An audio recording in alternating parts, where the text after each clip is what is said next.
ونسلم على رسوله النبي الكريم وعلى آله وصحبه اجمعین۔ جانور کے ذبح کے درست ہونے کے لیے 3 بنیادی شرائط ہیں۔ سب سے پہلی شرط یہ ہے کہ ذابح یعنی ذبح کرنے والا مسلمان ہو، غیر مسلم نہ ہو۔ لہٰذا اگر کسی جانور کو کسی غیر مسلم نے ذبح کیا تو وہ جانور حلال نہیں ہوگا بلکہ مردار ہوگا۔ دوسری شرط یہ ہے کہ ذبح کرتے وقت اللہ کا نام لیا جائے۔ لہٰذا اگر جان بوجھ کر کسی جانور کو ذبح کرتے وقت اللہ تعالیٰ کا نام نہیں لیا گیا تو وہ جانور بھی مردار ہو جائے گا۔ لیکن اگر بھولے سے اللہ تعالیٰ کا نام نہیں لیا گیا تو ایسی صورت میں جانور حلال ہے۔ تیسری شرط یہ ہے کہ 4 رگیں یا 4 رگوں کا اکثر حصہ کٹ جانا چاہیے۔ 4 رگیں ہوتی ہیں۔ نمبر 1 حلقوم، جس کو نرخرا بھی کہتے ہیں، جس سے جانور سانس لیتا ہے، اس کا کٹنا ضروری ہے۔ نمبر 2 مرئی، جس سے جانور دانہ پانی اندر لیتا ہے جسم میں، اس کا کٹنا بھی ضروری ہے۔ اور 2 رگیں ہوتی ہیں جس کو شیرگ بھی کہتے ہیں، خون کی رگیں ہوتی ہیں۔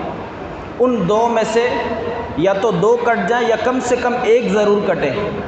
تو 4 رگوں میں سے اکثریت کا کٹنا ضروری ہے، جن میں سے حلقوم یعنی نرخرے کا اور اسی طرح خوراک کی جو نالی ہے اس کا کٹنا ضروری ہے۔ تو اگر کسی جانور کو اس طریقے سے ذبح کیا جاتا ہے کہ 4 میں سے صرف 2 رگیں اس کی کٹتی ہیں تو وہ جانور بھی حلال نہیں ہوگا بلکہ مردار ہو جائے گا۔ لیکن اگر کسی جانور کی 3 رگیں کٹ جاتی ہیں تو وہ جانور حلال ہے۔ لہٰذا 4 رگوں میں سے اکثر کا کٹنا ضروری ہے۔ اور جب یہ 4 رگیں کٹ جائیں اس کے بعد پھر مزید چھری چلانا مکروہ ہے، تحریمی ہے۔ عام طور پہ یہ دیکھا جاتا ہے کہ بعض قصائی چھری چلاتے رہتے ہیں، گردن کی جو ہڈی ہے اس کو بھی جدا کر دیتے ہیں، جس سے ہمارا قربانی کا جانور مکروہ ہو جاتا ہے۔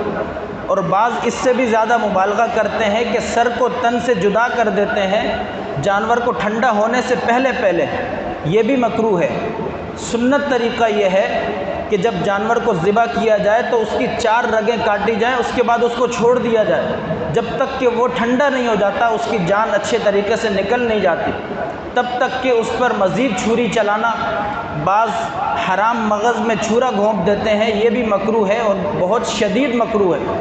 اسی طرح سر کو تن سے جدا کرنا، اسی طریقے سے ہڈی کو جدا کر دینا، اسی طرح دل کے اندر چھورا گھونپ دینا یا حرام مغز کے اندر چھورا گھونپ دینا، یہ سارے مکروہ فعل ہیں جن کا ارتکاب کیا جاتا ہے۔ اللہ سبحانہ و تعالی ہم سب کو ان سے بچنے کی توفیق عطا فرمائے۔ اللہم انت السلام ومنک السلام تبارکت یا ذا الجلال والاکرام۔